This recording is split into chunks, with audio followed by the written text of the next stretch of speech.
Okay, good evening everybody. Welcome to our November meeting at ARB in Thornleigh.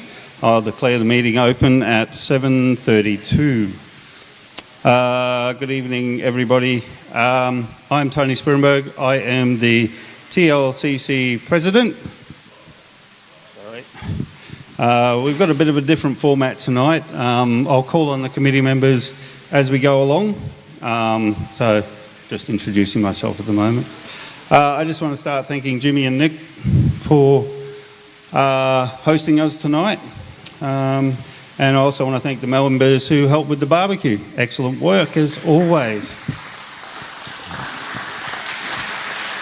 Okay, are there any new members here tonight? Yes, please make yourself stand up, be known. All right, welcome aboard. We hope you have a long membership with the club. Tonight's meeting is being streamed on YouTube. So if you want to find the link, it'll be on the Facebook page if you want to go back and watch it. And welcome to the people that are online watching now. We do encourage interaction, so if anyone has a question, please raise your hand and a microphone will be brought to you for the benefit of the live stream. Normally we'd have an attendance book, but tonight we don't. Do we have any apologies for tonight? Yeah, apologies from Scott Gibbons, Darren Denise Farmer, John Kenny, Sue Chisholm, Ken Duffy, and the others. And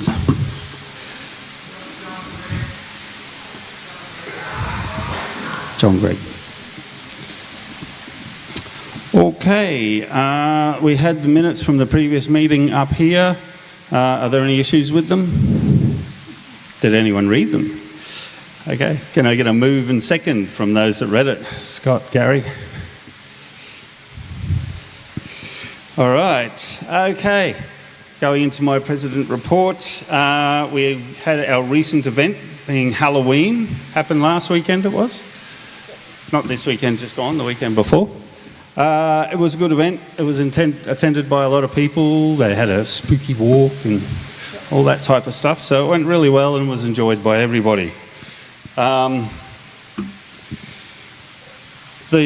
battery bank at Coolandill has been replaced. Mark and Andy were there last week replacing the batteries. They ended up lifting at least 1.6 tonne of batteries into place and removing about 1.2 tonne of batteries. So a big hand for them. The old batteries are being recycled and we are getting a refund on them. So that's good. Am I going too close to that? Okay. Coming up soon in the next event in the calendar is the Christmas party on the weekend of the 29th of November. Bookings are still open if you wish children to receive presents, but that does close at the end of this week. Okay, so please get your bookings in as soon as possible. Full bookings will close, I think it's where's Debbie? Is it the 20th? All bookings close? Yeah, full bookings are the weekend before, yeah. But then if you're booking around that time, you need to bring your own present if there's a child involved. All right. This year we'll be doing what I'm terming the Kid Olympics. I'm actually arranging it. Now last year we did what was called an amazing race, and we split the kids up into teams and sent them around to different locations. This year is a little different. Parents and children will team up together to compete in the events. There will be water. We'll have an obstacle course that needs to be run that has an ending of a slip and slide. And there will also be a parents versus kids dodgeball at the end. So it should be a lot of fun. All right, there'll be 6 events in total. So we're looking forward to that. All right. right, off the back of some of the feedback, I want to bring up a couple of things. When we do events such as Halloween and the Christmas party, what makes the event work is volunteers. Okay? So what we need, if you're attending these events, we need volunteers to come help cook, prepare meals, hand out the meals, do ice creams, that type of stuff. Okay? So please remember that when you're there. Also, I want to bring up that firewood that is in the sheds is for the fire pit in the shed. It's not for you to take back to your campsite. Okay? Bylaws for properties state that you bring your own firewood or you pick up dead fall. All right? Another thing that would be nice at the end of an event, please offer to come up to the shed and take some rubbish home with you. Okay, otherwise it's up to the organisers to take it all. All right, our next meeting is our awards night. That will be held on the 1st of December. So we've already received all the nominations and they've all been awarded. So we'll look forward to awarding the people that received them next month. That's all from me. Scott? Thank you. Nothing real big to report from me this week, but we do have 2 guest speakers arranged by Jim and Nick and Andy, organised for MITS Alloy and REDARC to be here with us tonight. So what I might do is get Timmy from MITS Alloy to come up first, tell us a little bit about his business. Obviously you can see his vehicle over here, the big 79. He might even have a story or two of how not to break the things. So welcome, mate. Thanks very much. Cheers. G'day guys, thanks very much, and a round of applause for the greatest vehicle ever made, the Toyota Land Cruiser. So it's a pleasure to be here. I'd say maybe one of the most recognisable cruisers in the country, but I'm biased to this one. So I'm Tim Lightfoot, I'm the founder of MITS Alloy. If you don't know who we are, we make trays and canopies just up the road in Newcastle. We've been going for about 10 years now. Started off in a shed about a third of the size of this one. 5 guys, went to 105 people in about 7 years. And we basically build high-end quality product right here in Australia. We support a lot of local businesses. We have, I think, 15 apprentices on staff, so I'm a big believer in trying to get more young people back into the trade. So we're big fundamentals in that. We've been doing this for a fair while now, and then over the last few years we were approached by the team at ARB. So over 18 months ago they started courting us, and we joined forces with them 12 months ago today. So we're now part of the ARB group, and our products are distributed across the globe and in 150 retail locations throughout Australia as well, which is brilliant. Thank you. Thanks, Andy, Roger. So part of our business is the Australian-made aspect, and that's something that I'm really proud of. So we've partnered with REDARC for a very, very long time. I've been working with Marty, who you'll hear speak in shortly, I guess. Yeah. But all of their products are also made in Australia, so we've gone away from a lot of imported product back into trying to find the best resourced Aussie-made stuff that we can get. I guess I could regale you with some stories. This car we bought about 6 years ago. We bought it for $38,000, and it had twin stacks on the back of it, and it was basically a Denny Utemaster flamethrower. And I found that out pretty quickly, because after I bought it and we made a quick video about it, somebody sent me a link to a video of someone key banging this exact car and flames coming out of the back of it at Denny Utemaster, and I was like, oh, what have I bought? So the whole premise behind the car was we actually bought it to build a car, or a 70 series, for under 100 grand with all the fruit on it. We managed to do that. So pretty much what you see there, minus tent and a few other bits and pieces, we got in for under the 100 grand because we bought the second-hand vehicle. We drove it out. We drove it to the tune shop. They dropped the oil out, and all of the engine fell out with the oil. So we quickly put a brand new motor into it. So we should have just bought a brand new one. But a real love affair for this car. I've done 150,000 Ks-ish since we put that motor into it, and all of those Ks have been touring. So we've been through the Kimberleys 4 times in this car. The last one was only a month and a half ago. I drove from Cairns to Broome all the way back up through to Darwin again. It's been to the Cape, I think 6 times now, Vic High Country a whole heap of times. It's probably one of the hardest working and most loved and unloved cars in the country, I'd imagine.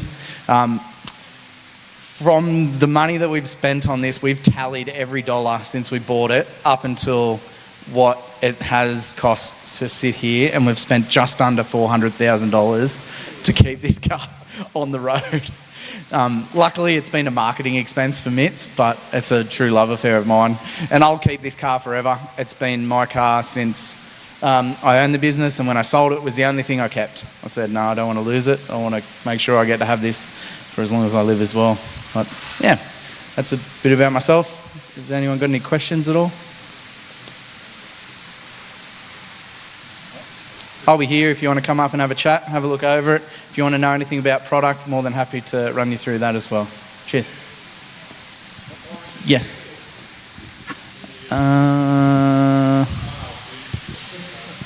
Lending it to Aaron. What would you say?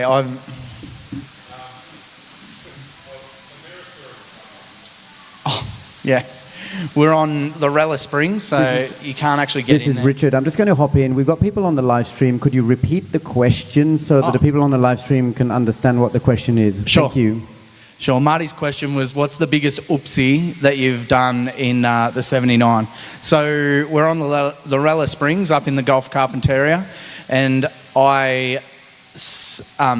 we're driving through Lorella Springs. If you don't know the station, the coast is about 50 Ks from the homestead, and we were driving through there, and we came across the grader that had no driver in it about 40 Ks in, and then 10 Ks after that we came across an old grader driver walking back to his camp because his grader it broke down, so he was walking back to get to his Land Cruiser, and I pulled over, pulled in, grabbed him, and I said, I'll run you back to your car, because we'd passed his car on the way in.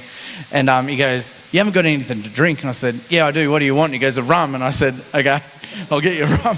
So we stopped and had a rum on the side of the track, and I forgot to close the canopy door, and I drove off, and I was doing probably a bit quicker than I should. I won't say it on live stream, but far too quickly. And we're driving along, and he looks out the window, this old timer, he goes, your door's open. I went, oh, cool. And as I pulled in, the door open, a stick goes straight through the wing mirror and then into the side of my door on the opposite side, because I was too busy trying to see the door on this side. So, yeah, that was my biggest oopsie. And I've nearly rolled it a few times too. Yep. Chris.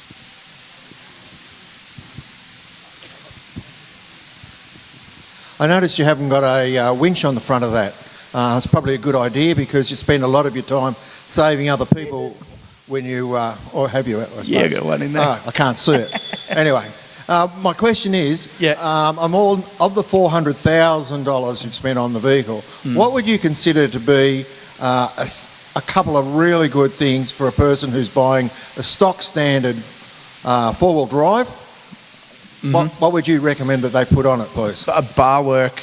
If you're going to do anything too rough, I reckon bar work and winch. I can tell you the one thing I would recommend not to do, I just said this to Marty before, is a stainless snorkel. That was the worst investment I ever made. That's why the guard's a different colour. Definitely, I think wheels, tyres go a long way. Putting good tyres on it. I don't get paid by Kumo, but I'm the biggest advocate for Kumo road venturers. I've never had issues with them. I've had like a couple of sidewall hits from my own doings, but that's about it. Other than that, yeah, a good bar work, winch, and then a two-way goes a long way. You only need them when you need them, those things. No worries. Yeah. So the funny story with that is that train canopy is the original prototype for our current generation of product. So that was the very, very first train canopy that we ever made in this generation of the Evo 2 train canopies. and it's done all of the Ks that car's done, all the rough treatment that you've seen there. We've taken it off once or twice and given it a fresh lick of powder coat just to try and dossy it up a bit because it gets pretty rough. But yeah, it's the original one.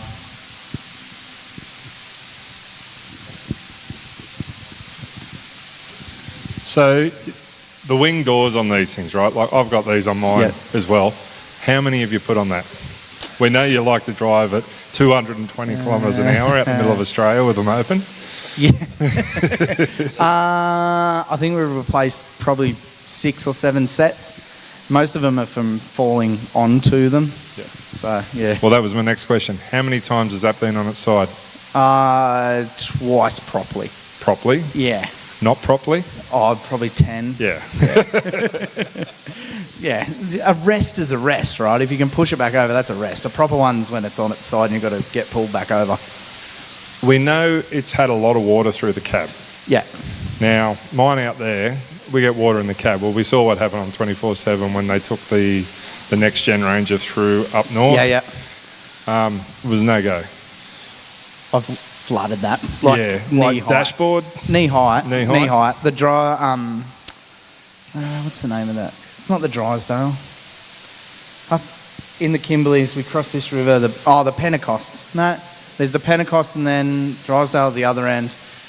It's on the Umbi track. Oh, I'm struggling to remember. I got stuck in it anyway. It was this remote one river. you were putting winch points across the river? Yeah, and I kept driving. Yeah.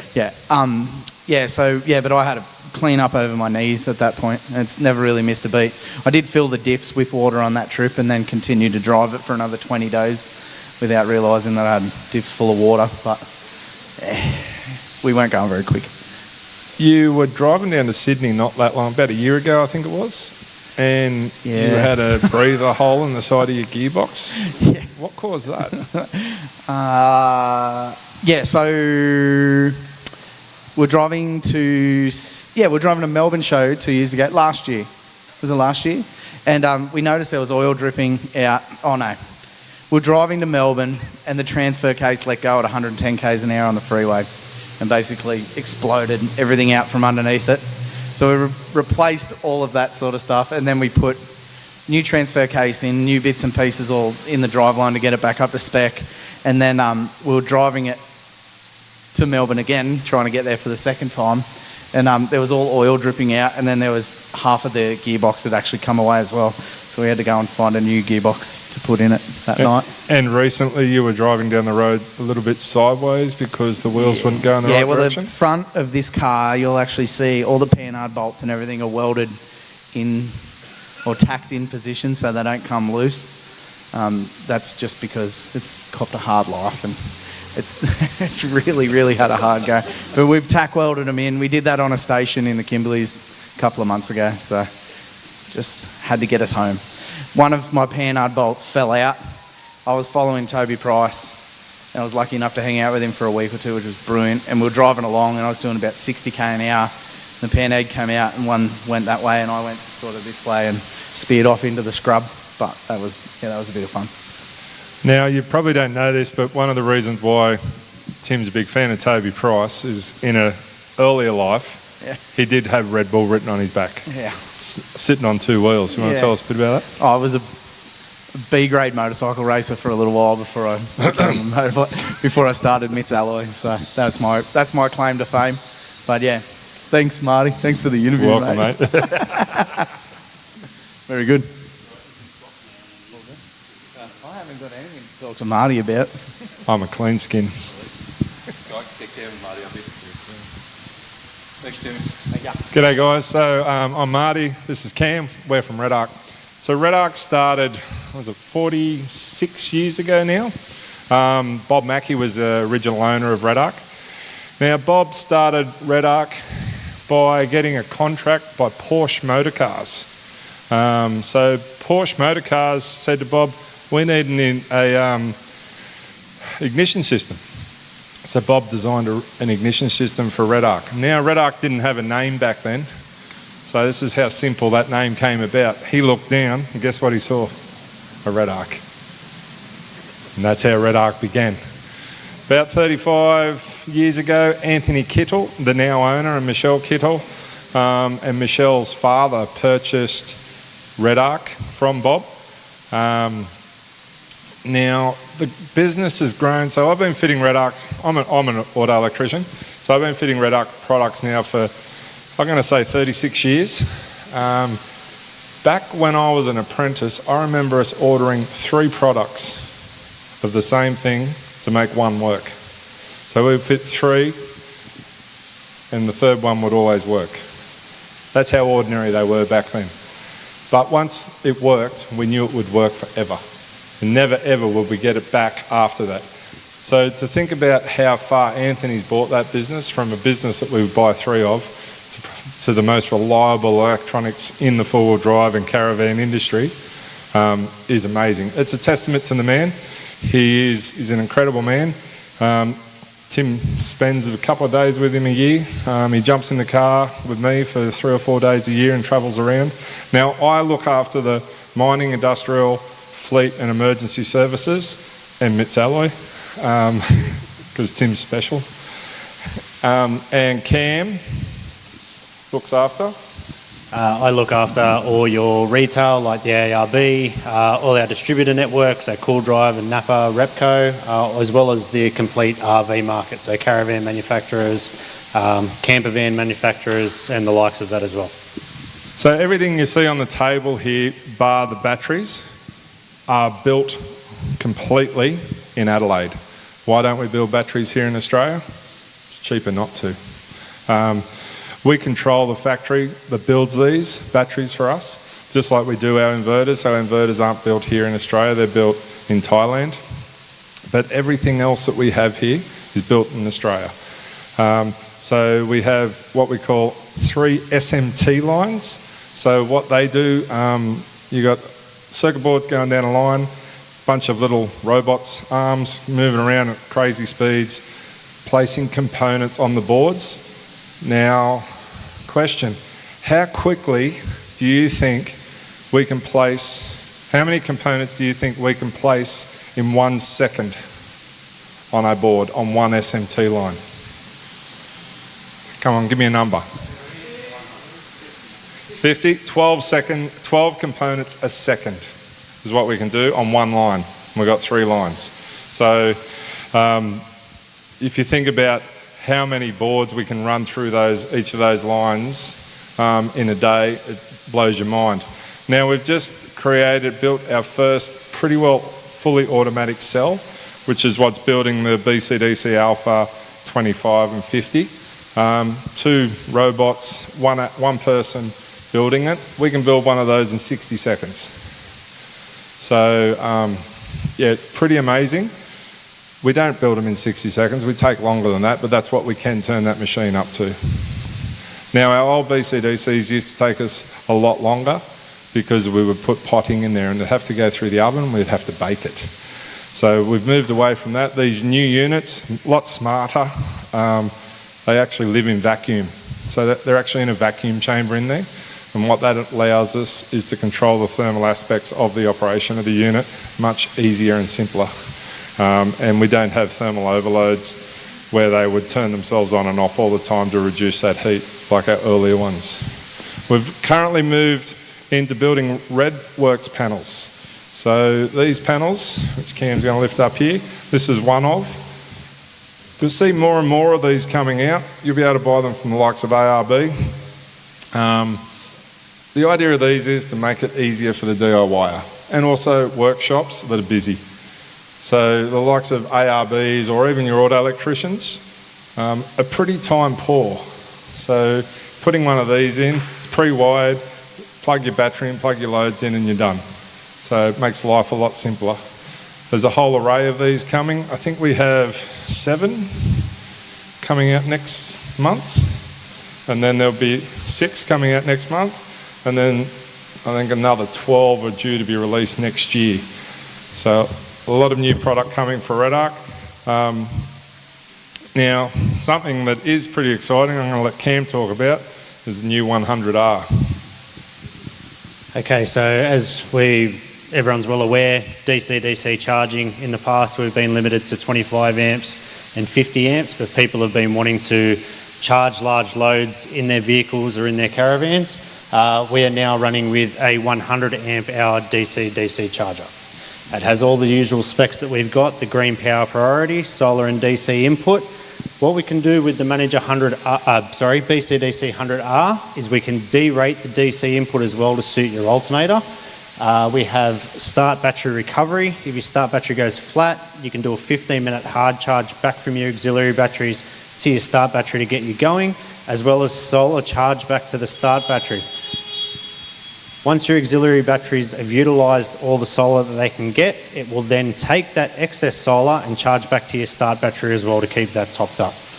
This one is Red Vision compatible straight off the bat. You can plug a Red Vision screen straight into this and be able to monitor your batteries with the screen. We also have the 50 variant in that, which pretty much is exactly the same thing but half the size. It's it over there on the right hand side.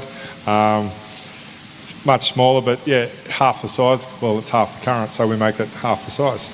But we also have the 25 amp, which doesn't follow that same philosophy. It is 25 amp in the same size housing. There is two variants of it. We've got the B variant and the R variant. So the B variant has the 25 and the 50. Now that stands for Bluetooth. The Bluetooth chip is in the actual BCDC. It's IP67 rated, so you can stick it behind your grill, and it does have all those features. Then we move up to the R variant, which is 50 and 100 amp. Now, it's a bit smarter. It's what we have all the comms going through a shunt. We can monitor exactly what's going in and out on both solar, DC, and we'll also give you a state of charge on that. The 100R, as Cam said, you can plug a screen straight into it. The 50R you cannot, because it doesn't have power over Ethernet. If you add one of our Rogues into the system, you can then plug one of the screens. But we have something pretty cool coming next year that will fix that problem. Another product that's been released since the last time that I spoke with you all is our new TowPro, our TowPro Link. The new TowPro that we have now actually fits to the exterior of the vehicle, so it gets mounted to the tow bar of the towing vehicle itself. And then the remote is Bluetooth in the vehicle, plugs into a USB-A port. Easier install time for auto electricians or DIYers the like. This one now is on a 6-axis compared to the 3-axis of the V3. It's also got improved yaw control. So with it being fitted to the rear of the vehicle, in the past with the V3, with the older TowPros, when you had trailer sway up and you needed to use the emergency override, you had to hold the button in to apply the trailer brakes until the trailer sway stopped. With the new yaw control with the TowPro Link, you only need to press the brake override button once and you can get your hands back on the wheel and keep control of the vehicle. What the TowPro Link will do, it will sense the movements of the trailer through the tow bar of the vehicle and brake the trailer accordingly until that sway is stopped. Another couple of features of the new TowPro Link as well, there is an app for it where you can set your settings through the app as well as use the phone for the emergency override, but it's also got a brake light test function. So if you're by yourself with your caravan, instead of having to ask someone to come over and check your brakes while you put your foot on the pedal, you can actually stand behind the caravan now, push the button on the app and the trailer brake lights will come on.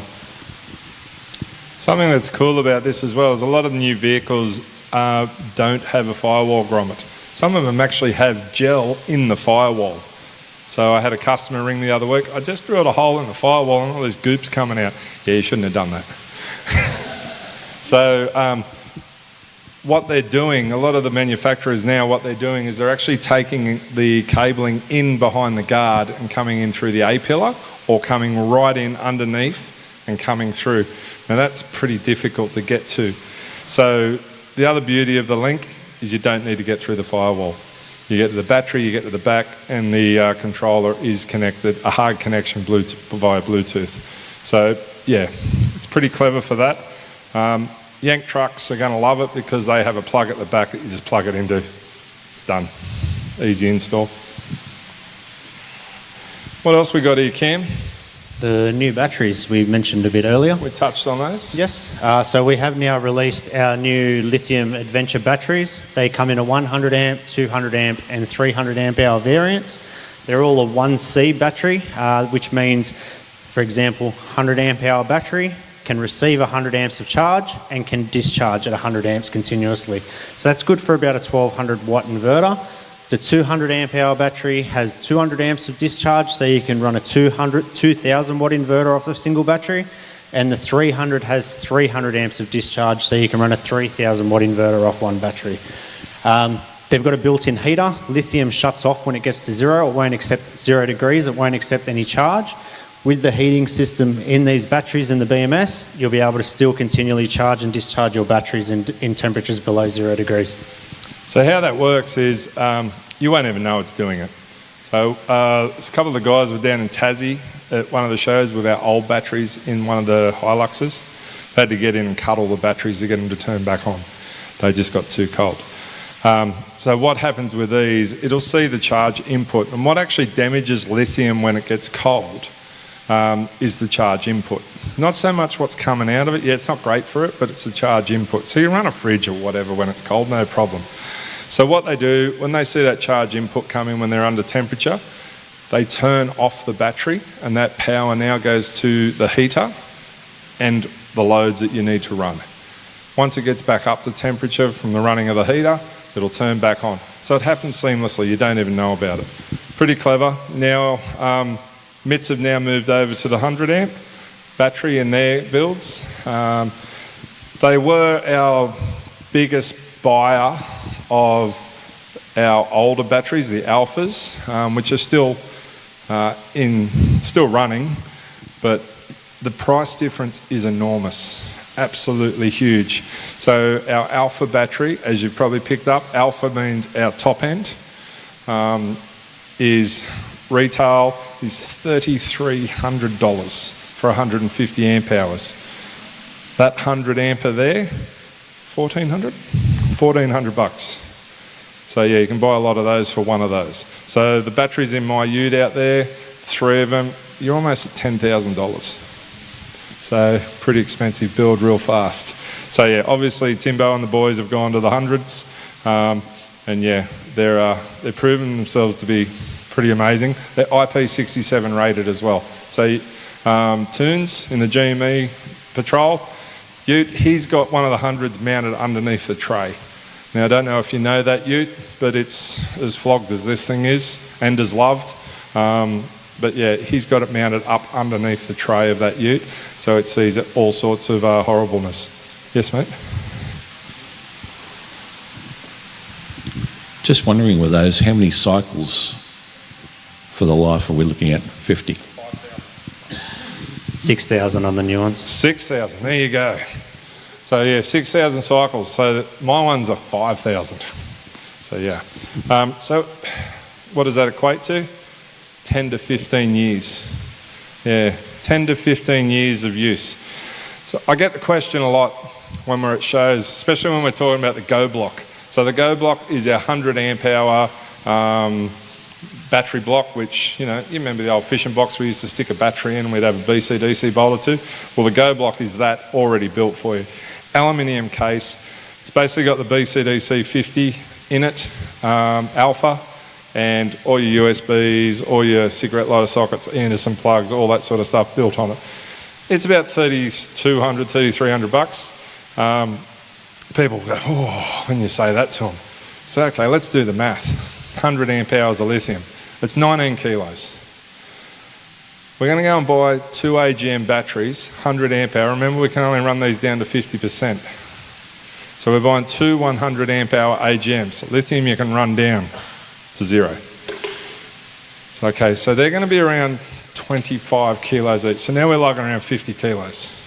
They're going to be about $500 each, so there's $1,000. We're going to replace them every 3 years. We've not talked about a BC-DC charger. We've not talked about wiring it up. We've not talked about putting cigarette lighter sockets in and all this sort of stuff. But we've already hit the cost of the Go Block in 10 years' time. Now, with the Go Block, if you purchase that and in 10, 15 years' time, it turns over and dies on you, we'll send it back to us and we'll repack it for the price it costs to repack it at that point in time. So you get another 10 to 15 years out of it. So all of a sudden that $3,300 you spent, yeah, you had to reach a bit deeper today for that go block to save your money in 10 years' time.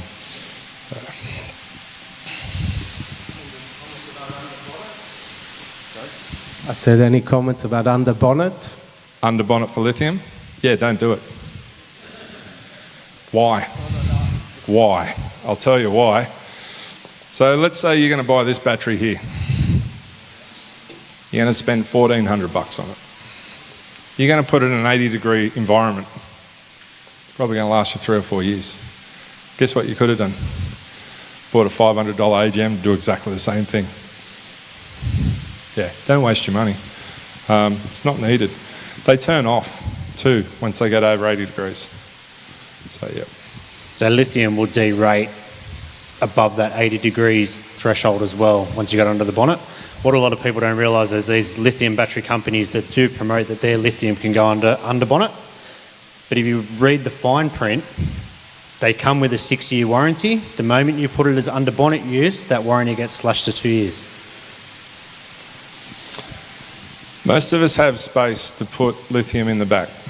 Slimlines, ultra slims are the way to go. I wish we had them. We don't. I wish we do. I tell you what, I'd sell a lot more batteries if we did. Are we looking into it? I guess so. You read between the lines. But yeah, lithium is let's get that expensive investment. It's an expensive battery. So you want it to last at 10 to 15 years. So do everything you can to make it 10 to 15 years. And that includes buying the right charger for it. I go to many vehicles, this is not working, that's not working. I'm in Newcastle, all right, it's just easier for me to go and have a look at it. I get there and they've got an SBI or something else on there. And I was like, well, how come you've got an SBI on it, mate? Oh, I used to have an AGM and I just swapped it out. Doesn't work that way, mate. Your alternator only pumps out 14.2. This thing wants you to go up to 14.8. So you're only ever going to get your battery to about 75-80%. So make sure you do the work before you invest and buy the right stuff. If you don't know, make sure you go see somebody. Like one of the ARB guys, they'll help you out. They're around it all day, every day. Any more questions?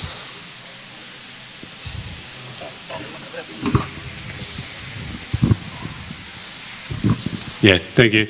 Can you connect those batteries in parallel? Series M parallel. How many? You can go, well, we've got 6 running in some caravans now. I've heard 10. Yep, so it's a lot of power. Right, but you can go to 24 volt. And dedicated lithium charging, the Correct. BMS doesn't... Manager 100s Okay. is normally what they go to, so Cool. yeah, 100 amps. Thank you. Yeah. So yeah, we don't have a manager in here. There's one mounted in there. There is one in the back of my ute, and obviously one mounted in my ute. I think you've got 100. Yeah, we've both got hundreds in our utes. I've got 450 amp hours, 300.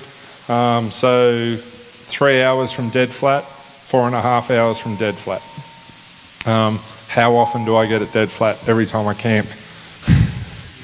Why? Because I like to cook roast pork. So a lot of you have seen that big air fryer in there. Yeah, she pulls pushing up to 200 amps, and then I'll throw an induction on as well. So I'll be, up over 300 amps continuous. When you're using these 100 amp DC to DC chargers off the alternator, have you got to upgrade the alternator at that level? Yes, you do. In the instance of the Hilux here with the Manager 100 in it, the DC input's actually derated to 45 amps, simply because 45 amps going to the rear, and then there's another dual battery system underneath the bonnet as well, which has a 25 amp charger on it too. So constantly I'm pulling 70 amps from the alternator. I do rely on solar a fair bit with the green power priority. That Manager 100 is still trying to get to 100 amps, so it'll pull in solar first. So if I'm getting a good 10-15 amps of solar, the DC is putting in 45 amps, I'm actually getting 60 amps in still while I'm driving with the 100 anyway. Now, don't hate me, but because I drive a Ford, I've got a 260 amp alternator, so I just go as full noise as I can. Yeah, so, but in the instance with Marty's, yes, he's got the larger alternator, so he runs his at 100 amps. That being said, I also have a Manager 50 in my caravan. So we're up at Upper Alum, so I'm a member of the Newcastle Land Rover Club, and we have a land lease up there. We'd love for you all to come and join us up there when we get the track reopened someday. But yeah, I was up there camping for a week and a half. I think it was 2 Christmases ago. There was no sunlight for the whole time I was there. There was, I didn't run anything. I was emptying puddles a lot just to bring my batteries up in my ute. But pretty well when I left, I was around 20% on my caravan and probably 15% on my ute. So yeah, I did derate the 100 down to 60, and I derated my van down to 30 just to protect that alternator, because that's a lot of juice to be pulling continuously, so yeah. And that is another benefit with the alpha chargers, that if you do have multiples of them and your van's flat, your vehicle's flat, and you've got a long, decent drive ahead of you, say 6.5, 7 hours, you have that capabilities to derate that DC input, less load on your alternator, and your batteries are just going to charge a little bit slower, but by the time you get to your destination, you're going to be fully charged with less load taken off your vehicle as well. So Cam and I were up four-wheel drive and up in Lithgow. We're doing some pretty crazy tracks. Cam doesn't have a winch, but he needed one to be hooked onto the front of him at one point. And Anthony still hasn't seen the photos. But there was one cliff face. I was like, yeah, I can get up this. And it was a cliff face. It was steep as. So I was in the Ranger, and I got halfway up it, and I was teetering. I was like, I'm not flipping backwards in this, no chance. So winch rope came out. I, at the time, had a Crook start battery, and as you all know, you run your winch off your start battery. Car's running away, next thing you know, my winch starts juddering because it's low on voltage.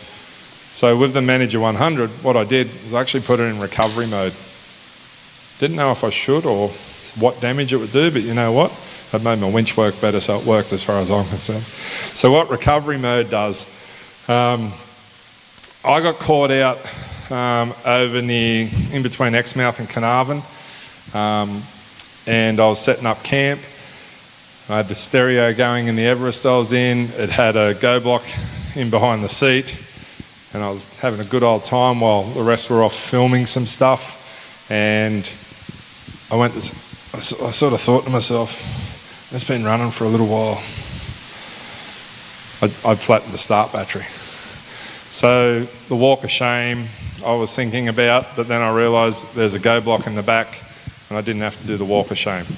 Didn't have to get the jumper leads out, didn't have to tell anybody anything. So pulled my phone out, paired to the go block, put it into recovery mode, waited, it was probably only 3 minutes, I think, 4 minutes, went and hit the button and she fired up. Unfortunately, one of the producers spotted me and she's like, what did you just do? So yeah, there's a reel going around of me flattening a car battery. But yeah, recovery mode's pretty cool. So if you do get in trouble, it is a matter of pushing a button and you can get that hard charge for 10 to 15 minutes back into your start battery to turn the key and off you go. So it's like a jump start, but because we're pulling out of lithium, we don't want to pull 1,000 amps or whatever it might be on that initial turnkey. So we just hard charge that front battery for 15 minutes and off we go. We have a question from the online audience. The question is from Joe. What charger do you recommend to charge a 100 amp hour lithium battery? Okay, there's a few answers to that. How flat are you running your battery? Let's say you're going to pull your battery pretty well down to 20%. You're going to only drive for 1 hour a day. Well, the answer is the BCDC 100R, because that's going to bring it back up. That's going to give you 100 amp hours. So 1 hour, it's going to bring that battery up. If you're going to drive for 2 hours a day, go to a 50. If you're going to drive for 4 hours a day, go to a 25. Mathematics at the end of the day. Divide your BCDC into the number of amp hours you need to run and how many hours you're going to be running for each day, and you get your answer. And that'll also depend on how much charge current that 100 amp hour battery can take as well.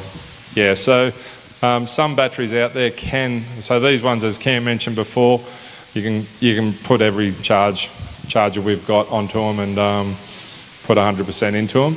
But there is other brands out there that you can't do that. They might be limited to 50 amps maximum charge. So AGM, for instance, 24, 25 amps is all they can take.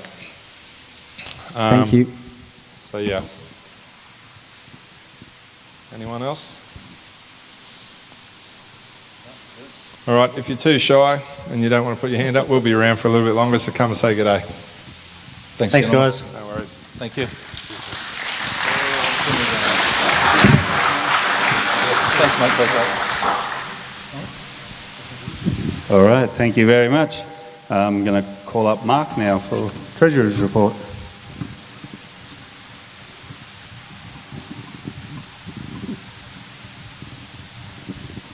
Thank you, Tony. Okay, Treasurer's report. October's the end of the club's financial year, so at the end of last year we had just under $400,000 in the bank, and at the end of this year we've got $1,500 more. So we've managed to bring all the money in and spend all the money in the 12 months. October's always a good month because we had the membership renewals beginning. So we had $64,000 worth of renewal and new member fees. The advertising for the magazine came through. We had $10,000 of advertising. We had our 2 term deposits mature. That was another $6,500. Over the course of the year, the interest on our term deposits, effectively the equivalent of about 50 membership fees being paid in. The taxman gave us a little refund. So we had $83,800 worth of revenue. In the same month, it was like the public service. The club's financial year is ending, we've got to spend the money. So Andrew decided we needed new batteries for Coolangatta, as you've heard. They're about $12,500. Brian's hired an excavator to do some major land works down at Willow Glen. That was $3,500. The club for many years has had a storage container at Pedamonts, and they decided they'd finish renting storage containers to the public, so we had to find a new storage container, which Cole Morby organised for us, and he got a very good discount by paying 12 months in advance. So the club paid out just over $3,000 for our 12 months membership there.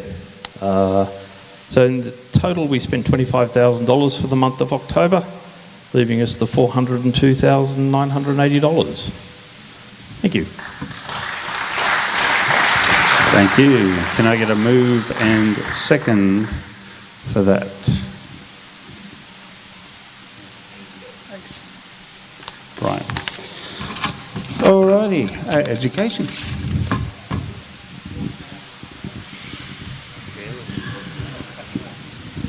No, it works. Good evening, everyone. I'm just going to go through the courses for the club that we've already completed for the year, and those that are left for the rest of the year. As we're getting towards the end of 2025, there's not many left, but we'll certainly have a lot on the cards for next year. Sorry? Okay. Hang on, put my glasses on, that'll work too. Right, how's that? Much better. Hey, I've got a reaction there. Look, it's the glasses, they're electric powered, see? Okay. All right, basic driver training for October. Module 1 held at Liberty Hills on the 14th of October. Modules 2 and 3 at Willaglen on the 18th and 19th. We had 22 new members, and I think, Richard, they'll all have their new certificates by now. They'll all passed, I think. Something like that. Something. If you're doing your job, they will have. And we have bird watching at Coolangatta on the 18th and 19th of October. The presenters were Chris Taylor and Marty Philipchek, Rob's son-in-law. They had 12 participants, and there was 51 species of different birds found at Coolangatta, which, when you think about it, 51's a lot. I wouldn't imagine that, but evidently that's what happens. On the weekend of the 25th and 26th of October, we had the auto electrical course. whenever I'm down there running any particular courses, I like to take those people in the courses to the loaded dog to show our support for local industries or local businesses down there. So we had about 13 people at the dog, and we had 13 people at the course. I've only got 10 models that I get them to build, but we had 13 people, so there was a case of some people had to share the models and that, but got some very good feedback, and I think quite a few people learned a bit about basic electronics and that, so I'm quite happy about that. Last weekend, a chainsaw course. What we try to do with a chainsaw course is, as everybody knows, Willaglen's got a lot of trees on it, and we gradually lose driver training tracks or tracks that we want to use for night drives and things. So I had a talk to David Coombs about some tracks that he'd like reopened and that. So that's what we did. We opened up a track at the bottom of Five Fingers. There's quite a few large big trees across it, and then another track that goes to the southern boundary, that's open, and then we took them out to the Canberra car park. You might remember that from the challenge days, and we did a lot of cleaning up there and that. So Brian, with his excavator, when he's down there, will have access now to some of the roads that are badly rutted and washed away. So I'm looking for an improvement there in the driver training tracks. Brian, please. Okay, also the chainsaw course, apart from teaching the people the safe way to use the chainsaw, Wayne Back and Dave Lamb were the presenters, and both Dave and Wayne said that was the best group in all the years that we've done chainsaw courses last weekend, so that was good. Coming up next weekend, Alf Johnson's running a towing course, so Alf and Pat, they'll be running that, and he'll have a few helpers down there with him. Next year, Robin Moggs will take that back over again with Andrew Allen and Philip Moggs. As you know, the passing of Ian, Ian was running the course with Robin, and I'm pleased to see her coming to driver training with us, enjoying the club and just moving on with life. That's really great. Basic driver training for November. That'll be Module 1 at the church, or Liberty Hill, 11th of November. Modules 2 and 3 at Willaglen on the 15th and 16th of November. Now, one of Scotty's things coming up is the remote crash recovery course. During the last couple of weeks that we were down there, there's been 3 vehicles delivered, and that's what they're going to work on. So, Scotty, do you want to say anything about it, or? Yeah, just a quick. Thanks, guys. As he mentioned, in a couple of weeks we'll be running a new course sort of piloting through the Land Cruiser Club. So beginning of the year I had 2 trainers that I deal with on a professional basis daily come to me with a concept of building a...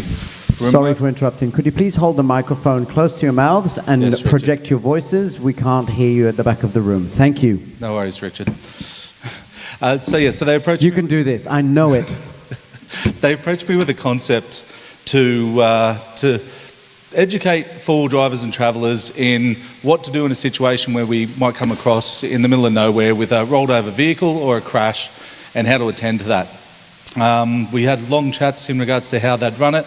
They wrote the pilot of that course. They're 2 gentlemen that have been in New South Wales Fire and Rescue for a long, long time, and also both professional trainers. So it's an opportunity. They come to us. I thought it was a good idea. We've finally got to the stage where it's ready to run in a couple of weeks, and we've got 12 of our members attending that, and some of them from our driver training team. So some professional development and progress for our driver training team, which I think is fantastic that they've stepped up and want to be involved. And we'll see what the outcomes are on the other side of it, and hopefully we can run it again in the future. So. Thanks, Scotty. Thanks. Yeah. So now, just one other thing. We do a lot of tyre repairs and demonstrating tyre repairs down at Willaglen, and we wear out the reamer and we wear out the componentry. Nick Manell, I want to thank him. He's donated a tyre repair kit to the driving training team, so thank you to Nick. And Richard has that now as he's the senior driver trainer. So thanks, Nick, for for that. And that's all there is for me. And sorry I couldn't make it loud enough. Okay. That's better. All right. Andy, we'll do promotions.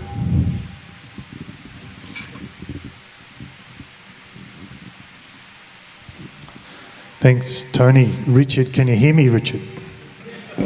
Yes, I can hear you. Okay, firstly I thought I would explain myself and Mark, as most of you heard. We did a bit of backbreaking work on Friday. For those of you who are not aware, I guess the Coolangatta property the club owns is what I call is powered by the sun. So probably 13 years ago or 14 years ago, as a volunteer of the club, had quite a primitive electrical system down there, so I took on board with a group of people, Rob Alexander, Mark and a few others, and we basically rewired the property down there. It consisted of quite a large battery bank, a pure sine wave inverter and a generator.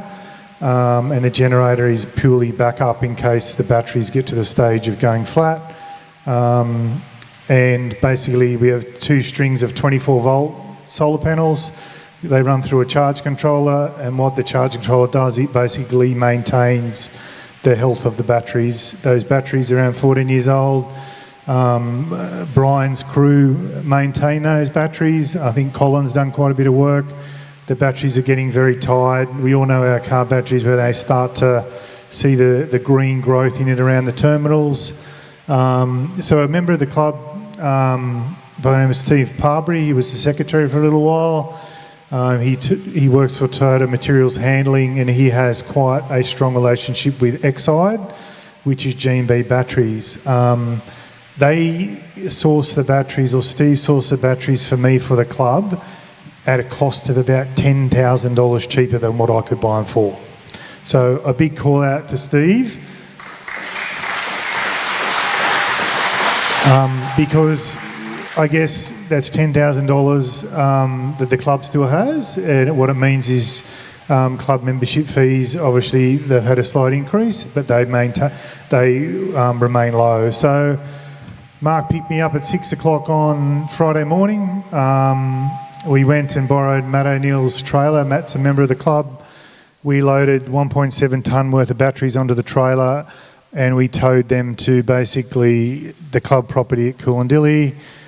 And I disconnected everything while Mark proceeded to unstrap and unload everything.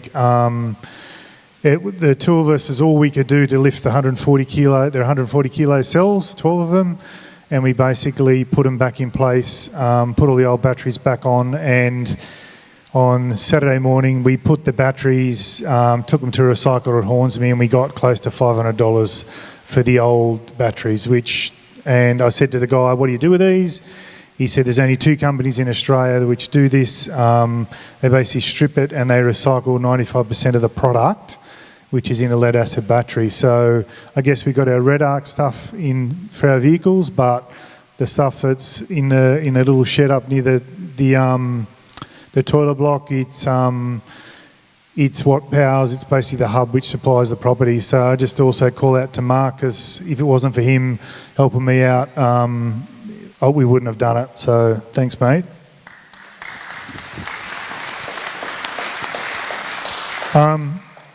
And I also want to say, tonight's meeting, I guess, confident to say it's probably one of our best attended meetings of the year.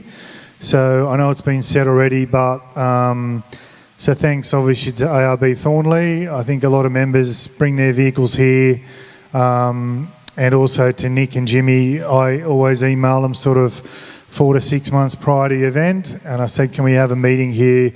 And it's always a resounding yes.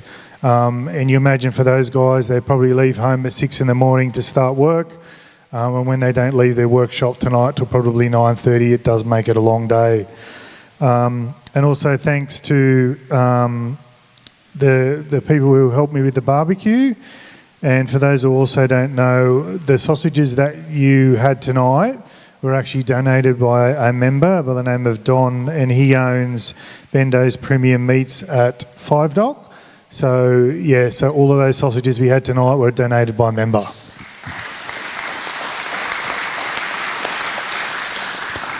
And a thank you to REDARC. Obviously, REDARC, proud supporters of the club, and to Cameron and Marty, and also to Tim from MITS Alloy. The TLCC News, as a committee, or not a non-committee member, but doing the role, Chris is putting together the November-December edition of the TLCC News.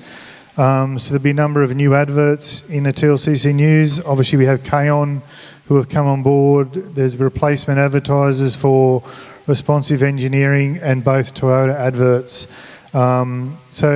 Chris is always looking for content. If you have anything, something of interest, somewhere you've been off the beaten track, you want to write a page or half a page, Chris is easy to reach at news@tlcc.com.au. He's sure, and Chris is just there. Put your hand up. If you need you want to send any articles, I'm sure he's more than happy to listen and take it on board. This other one, I also penciled this down in our latest edition of the TLCC News, and I've basically called it a heartfelt thank you to our supporters. And it says, the Toyota Land Cruiser Club extends its deepest gratitude to all our incredible supporters. Your unwavering commitment and generosity helped us drive to maintain our mission, fostering community, adventure and responsible four-wheel driving in Australia. From industry-leading brands to local legends, your support fuels our events, training programs and conservation efforts. Together, we're not just exploring the great outdoors, we're building a stronger, more connected four-wheel drive community. Thank you for being part of the journey. We're proud to have you with us. So every advertiser in that magazine that Chris so diligently puts together, they're companies which support us in a monetary fashion, so we also thank them. And most of those people, if you politely ask them when you purchase something, they will give you some discount off the product. I know I say this a lot, the eMag, if you don't read the hard copy of the magazine, either Eva or myself or Alan, so me at promotions@tlcc.com.au or Alan at membership, and we'll take you off the hard copy of the magazine. I know there's a lot of people that obviously don't have the time, but also remember that through the member zone, there is every single edition of the TLCC News downloadable for, I think, the past 10 plus years now. And you can always revert back to the paper copy if you want one. The only other thing I had was closed Facebook group. It continues to steadily grow. If there's members in here who are not on the closed Facebook group, just flick me an email, either the info@tlcc.news.com.au, and I'll explain how you get on it. So myself and Richard Farr administer it. There's a couple of simple questions we ask you. One is, what is your membership number? One is basically that you understand the rules. So there's three, and I think it's your email address is another one.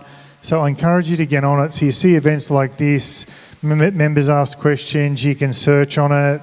There's maps of how to get to club properties. There's all sorts of stuff in the file section. So if you're not on it, I know people say, I don't like social media, but I guess we didn't like fuel-injected vehicles back in the day, but we've now got them. So think about if you're not on it, to get on it.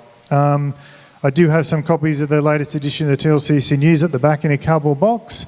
If you would like to take a couple to give to friends or your motor mechanic or at work, come and see me at the back. Thanks all. Thank you, Andy. Okay, I'll just quickly touch on social unless you want to come up, Debbie. No? All right, we have two social events. As I was saying, we have the kids' Christmas party coming up on the 29th of November, and we have the adults' Christmas party at the Revesby Workers Club, and that's on the 6th of December. Yep. Elkie, do you want to say something about it? Okay, bookings for that close on the 21st of November. Okay, so please make sure you book in if you're going. Alrighty, let's go to land with Brian.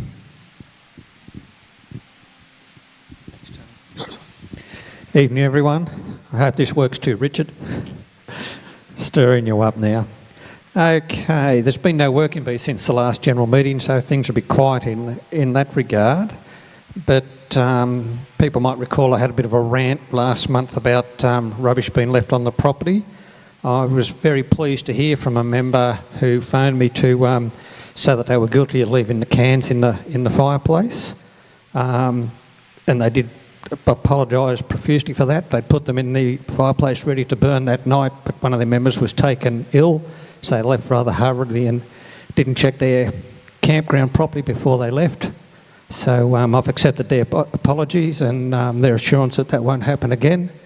They were also able to tell me that the tyre was already in place and the trees were already damaged, but any of the intelligence I've been able to gather hasn't shed any light on those as yet.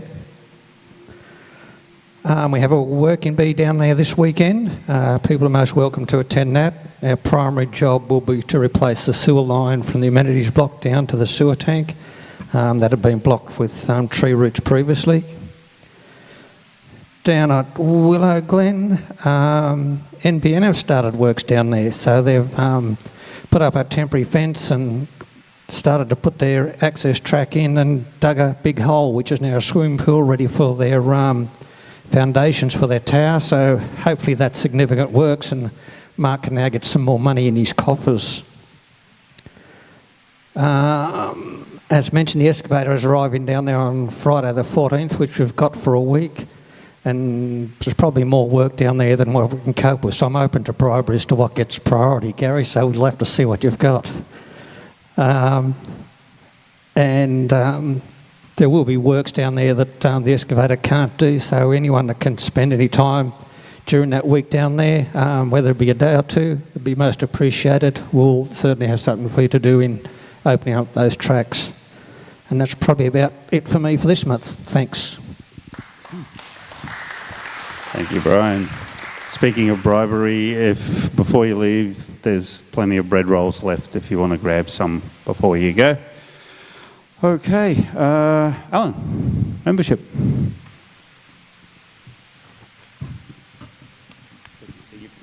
Thank you.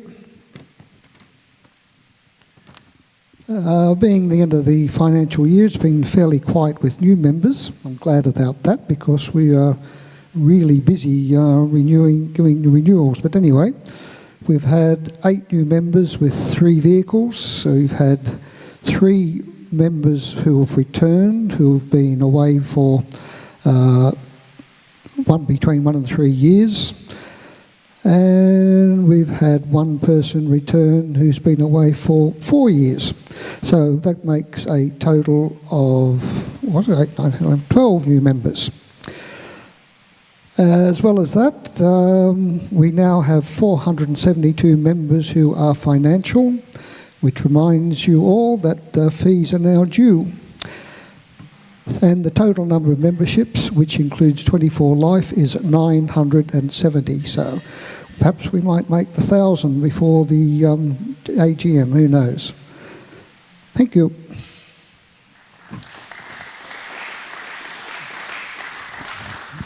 Thank you, Alan.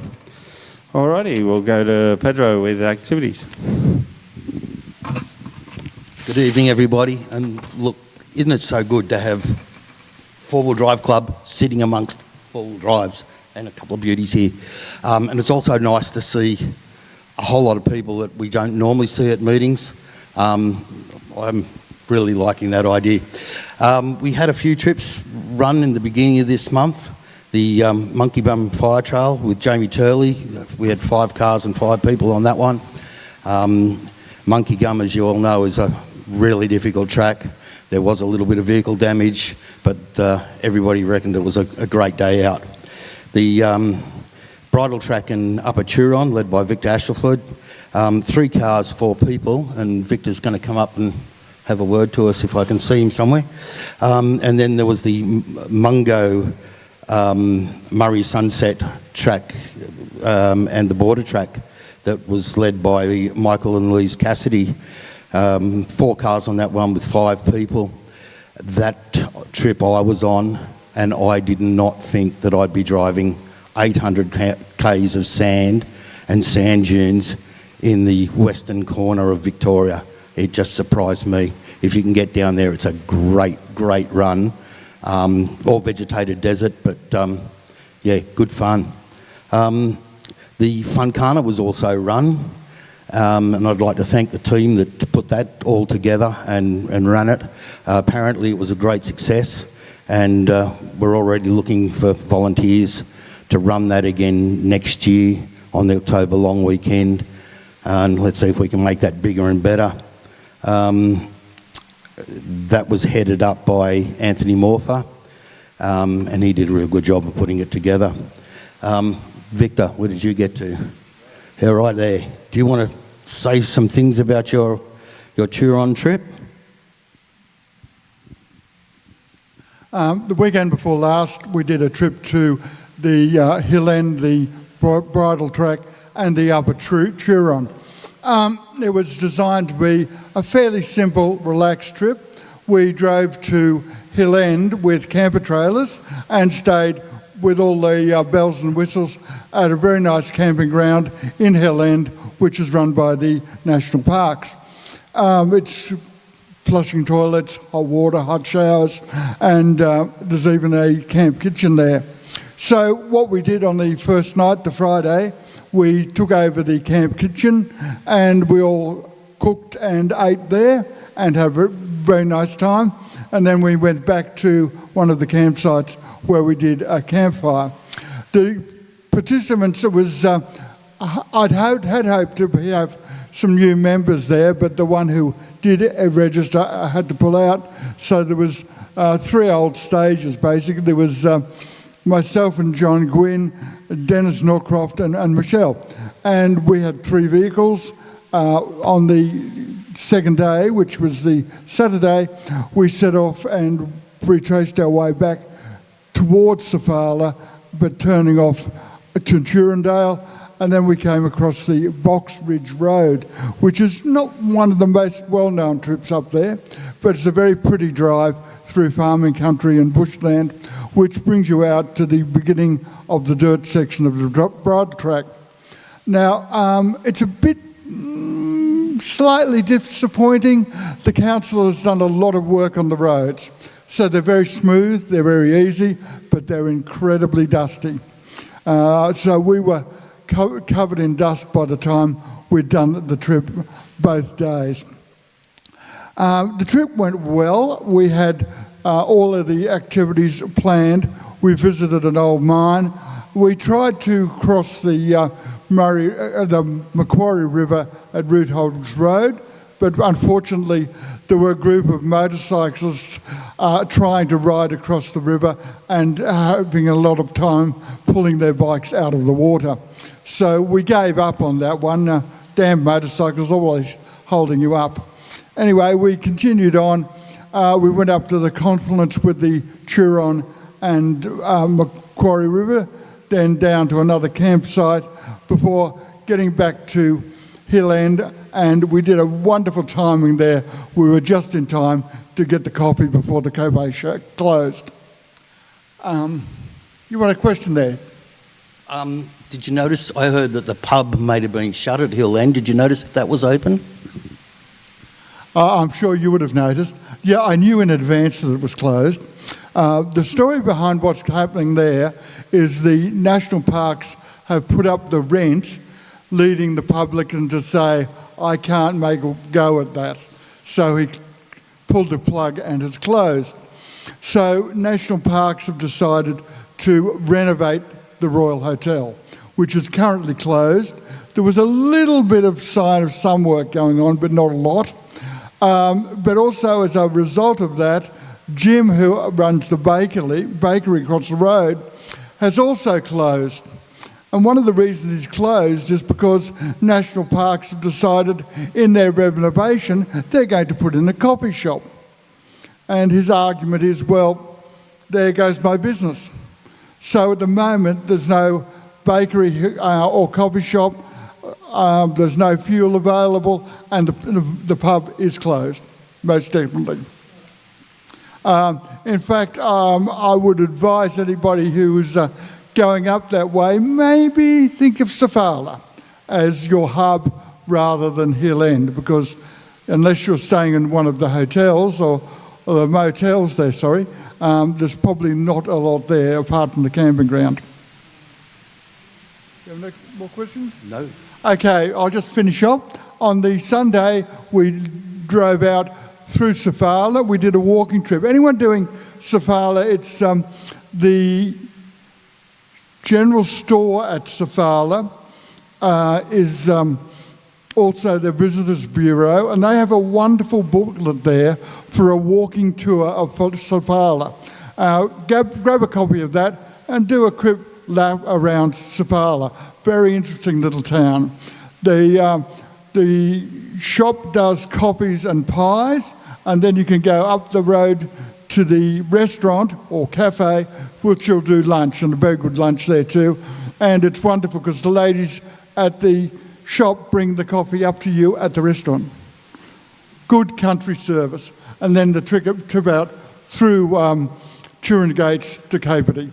And I have been told, though I haven't tried it, that apparently the pub at Capertee does great food. So that might be one for you, John. Peter? Thank you very much, Victor. And if you want to see the pictures, they should be in the next newsletter, because Dennis has done a report for the newsletter. Magazine. Look forward to seeing that in the magazine. So I'd like to thank everybody that went or came on trips or organised any of the activities or trips in the last month.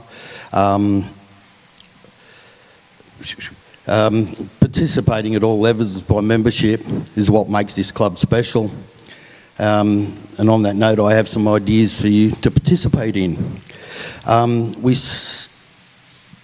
Michael Cassidy put up a post on Facebook during the month, which I thought was a great idea, saying that he's happy to take people on trips and act as a guide and a facilitator to trips if they respond to him, and if he gets enough people on the trips that they want to do. I've taken this a little bit further with Michael's idea, and I'm going to call it the Wish Trip Initiative. It's a bit like the idea of build it and they will come. We put on the website at the bottom of the trips page, where do you want to go, when do you want to go, you tell us. And so instead of waiting for a trip to be announced, tell me through that web page and I'll work with Michael, and we'll put, if we get enough, I'll then list the trips back on without a trip leader. So it'll all be under my name or Michael's name in the beginning. And then we'll try and get groups of people together. We tried this a little bit last year with the Canning Stock group, which sort of flopped, but we've honed our skills a little bit so that we can form these groups of people that are looking to go to a similar place. And I had one guy suggest going to Cape York in July of next year. And then tonight somebody else said to me, I want to go to Cape York about July. So we've got 2 members for that group already. So if we can build that group up, we'll find a trip leader between them, or they can share the trip leading and the mapping and that. Scotty's been working on a database, which we hope that will be able to go, all of us will be able to have access. And what we've started doing is loading a lot of GPS files and trip notes, some pictures in there about trips. So with this other initiative that we've got going, of people wanting to do a trip in a general area, we'll introduce to the group. It used to be, people would meet through the club and doing activities, and they'd form these groups, and trips would go up and they'd already be full because they'd all planned it together at a working bee or at some other event. We're trying to reverse engineer that so that we can get groups together, introduce them to each other. They can then go away and have a WhatsApp group or between emails amongst them all, get it done. And then with the database that we're trying to build of all these GPX files and pre-done trips. You'll be able to put those into your mapping system and say, righto, it's not so hard after all. I don't have to have done a trip leading course. I don't have to be an expert in mapping. We're going to try and take the hard work out. The feedback we want with that is when you do trips, submit them to us so that the GPX files and your trip notes so that we can put them on the database so other people can have the opportunity of doing the trips that you have done.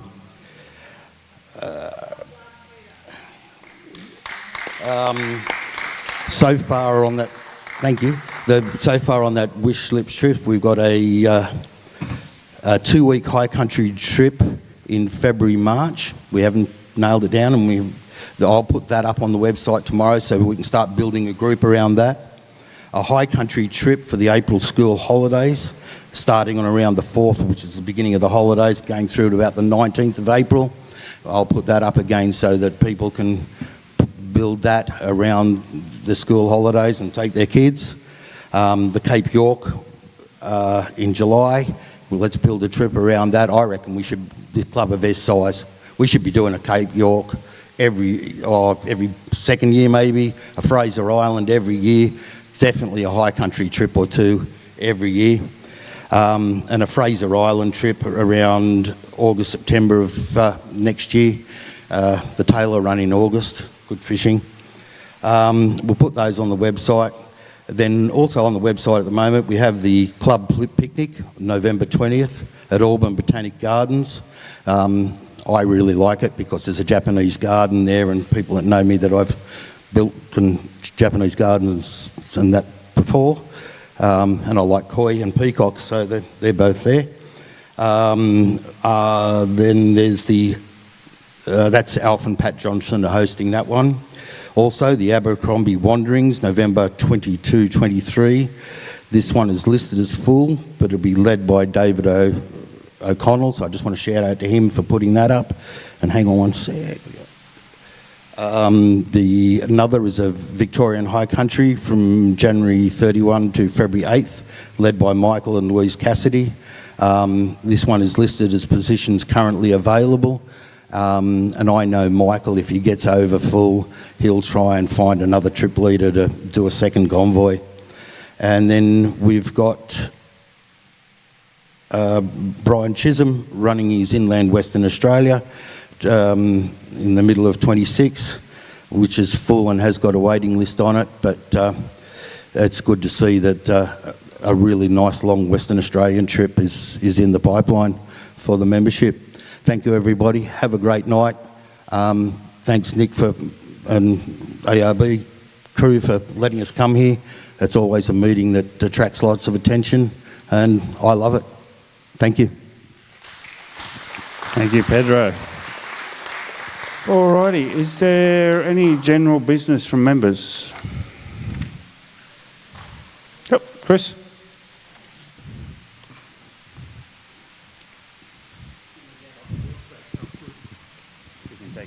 Yeah, no, that's all right. Just one thing I was throw in about a club this size, and we're about to hit our 1,000 members by the AGM, that we don't take as much advantage of as we can, and that's the knowledge or the help within the club. Twice now I've asked for things on trips. Once I asked Rob to borrow a CV joint for 200 series, which we took on a Cape York trip. We didn't need it, which was great. And the other one is I'm doing a desert trip next year, and I asked for leaf springs and spare coils for a troop carrier who's coming on, and somebody came forward with those as well. So I just think it's something we don't take enough advantage of within the club. Just ask at the club meeting, and there's bound to be, I was going to say shitloads, there's bound to be heaps of people who can give you a hand with picking up anything you might need or information. So we should take more use of that within the club. Thank you, Chris. I would agree. Information is the biggest thing a lot of club members have. Okay, anyone else? General business? No? General business committee? Scott? Just quickly on the back of Peter's report there, he mentioned that we are starting to build a bit of a database of past trips and the treks that we've done. If anyone's got any digital GPX files or any sort of trip notes that you want to share with the rest of the club, it's a resource Pete can use. So as people are going through and wanting to do these trips that Pete's putting together, it's things that we can use to help them build trips as well. So there's, as Chris said, there's a wealth of information in this room alone. And yeah, if you're willing to share some, please talk to myself, Peter, Tony, so we can add it to this database. It would help us amazingly. Thank you. Thank you. Okay, if there's no other business, well, our Sergeant at Arms, Leslie, is not available tonight, so I will be running the raffle with the help of Nick. Nick, whereabouts are you? Just put it there for a second. Yep. Here he comes.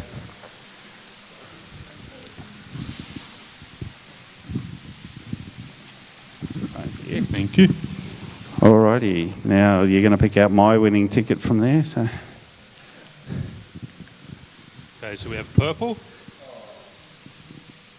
and D41. oh, you're kidding? Redraw? Hell no. No, that's a P. That's a D. That's a D41. You're good. It really was a joke, honestly. First picks for you. What's this one? It's a little coffee pod. Oh, coffee okay. machine. Okay. So to go over what we have a first aid kit. There's 2 snake bite kits. 2 snake bite kits. Puncture kinetic repair rope. kit. Puncture repair kit. Coffee maker. A chopping board. REDARC chopping board. A speedy seal tie-up kit. And a sleeping bag, which is mine now. Yep. Righto, done. Congrats. Okay, next one. Red B89. B89, red. Hey, Chris.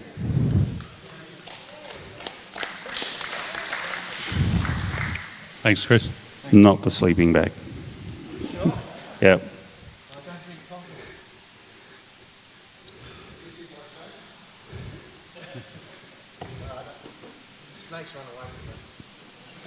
Alrighty, next one.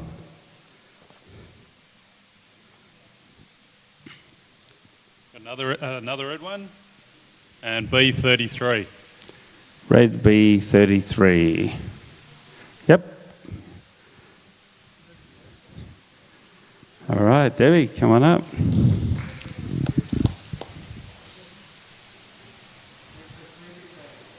She can't have the sleeping bag. Decisions.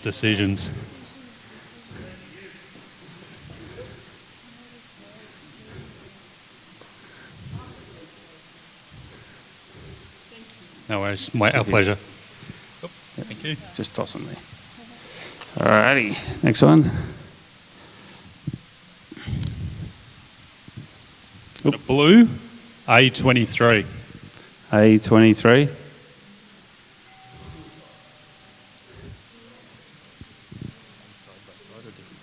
No, I've got two. That's the next one.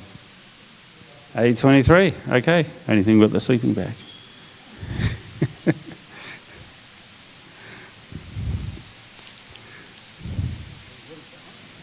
It's a little coffee pod. I think you put coffee pods in it and it makes coffee.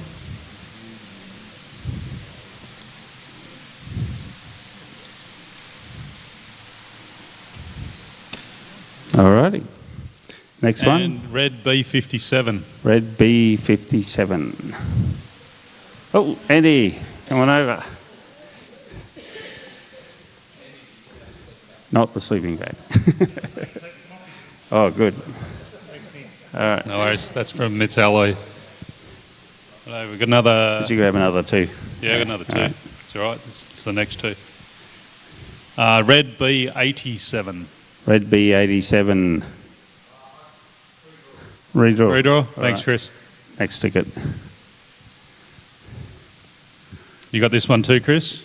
Red B93. Red B93. All right, come on up. I don't have to say it again, do I?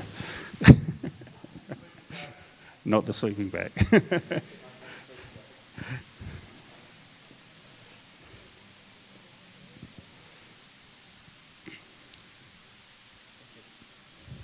Yep. Cheers. All right. We've got a purple D63. D63 purple. All righty.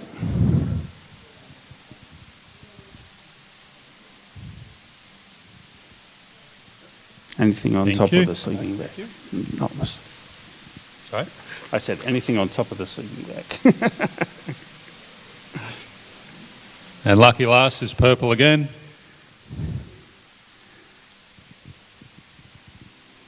And it's D90. D9090. Elgie, a nice chopping board for you. Not the sleeping bag. Run. All righty. Thank you, Nick. Thank you, everyone, for coming tonight.